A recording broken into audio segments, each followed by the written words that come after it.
Welcome back to the channel. Recently had cause to buy a couple of 18-inch sheet metal clamps for use on reaching some of the more inaccessible parts on the roof chop for the Ford, and also some of the parts of the Fiat that we're working on at the moment. So I thought I'd take this opportunity to actually do a little review of what do you get if you spend three and a half times the price of a cheap tool zone clamp versus a Milwaukee clamp. What do you actually get for your money? How much better is it? What's the build quality like, etc. So we'll have a little look at the two that I've got, and is it worth spending the money on? Okay, so here's what I bought in as sort of a little bit of a trial. Now normally I don't worry too much about the standard of these clamps. They all pretty much clamp down quite strongly, but some of these longer ones, obviously what I wanted to have was something that was going to maintain its strength through there, as well as having a nice action at this end and decent jaws at that end. So I thought, well, what I'll do is I'll buy two. I'll buy a tool zone one, which is, I mean, it came in a set of 3 for like 11 quid, so it's probably about 7 or 8 quid on its own. And then I thought I'd spend a bit more, looking at about 35 quid on a Milwaukee piece. Now that particular company is well renowned in the power tools industry, or the sort of DIY garage kind of power tools industry, as being a very decent manufacturer. So what do we get when we talk about some of their panel tools?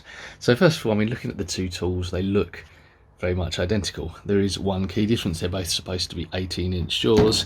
However, if we overlay the two of them, the cheaper one, it's obviously been made by someone that can't actually measure, because it's an inch shorter on the jaw than the other one, which means it's going to be slightly less useful.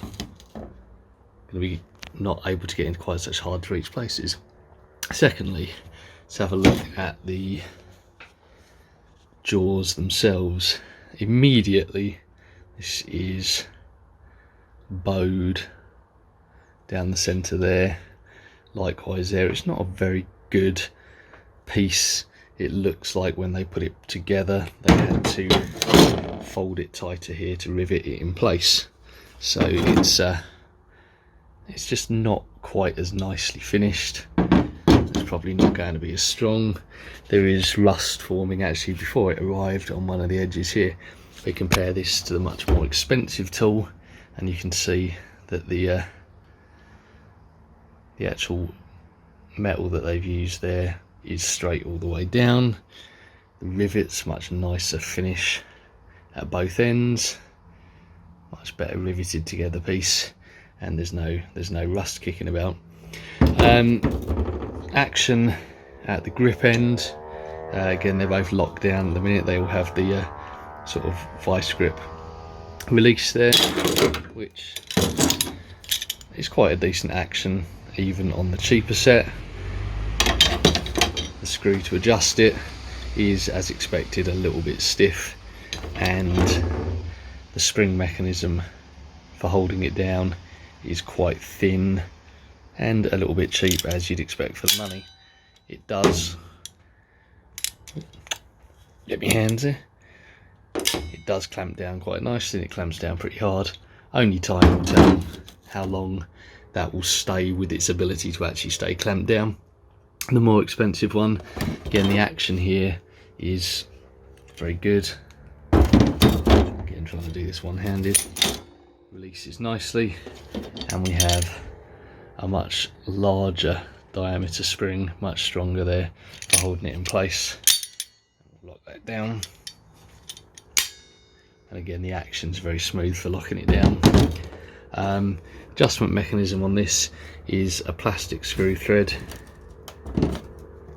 that you can't adjust very easily when it's locked down, but you can adjust very easily when it isn't. So plastic rather than metal, but you can, I suppose, stick a screwdriver through there and twist it round.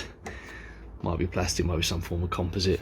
Either way, the setup on there is pretty nice. Jaws close nicely. Now, only time's going to tell whether or not paying 3 times the price for that particular Milwaukee tool is worth it over that. They both do fundamentally the same job, and I've always found these cheap ones have served me pretty well in the past. Get a bit of weld on the end, grind it off. Jaws don't actually fit quite so nicely together there. They kind of offset a little bit due to the weakness of the arms there as they get a bit longer. These ones, however, regardless of how tight you set them, sit in nice and square. So it's a much better made bit of kit, and I suspect it's going to last a lot longer, and it's going to perform at a lot higher standard for a lot longer. So time will tell if it's worth it, and you'll see it being used in anger as time goes along. So Tool Zone, cheap, 6 to 8 quid, not really 18-inch jaws, about 35 quid, actual 18-inch jaws, designed, set up a lot better, finished a lot better made. Okay, well, I hope you enjoyed that. Little something different, little break from the norm whilst I'm waiting for some parts to arrive to get my welder back in order. If you like this, if you check out any other videos on the channel, please feel free to subscribe, please feel free to like or drop me any comments. Take care.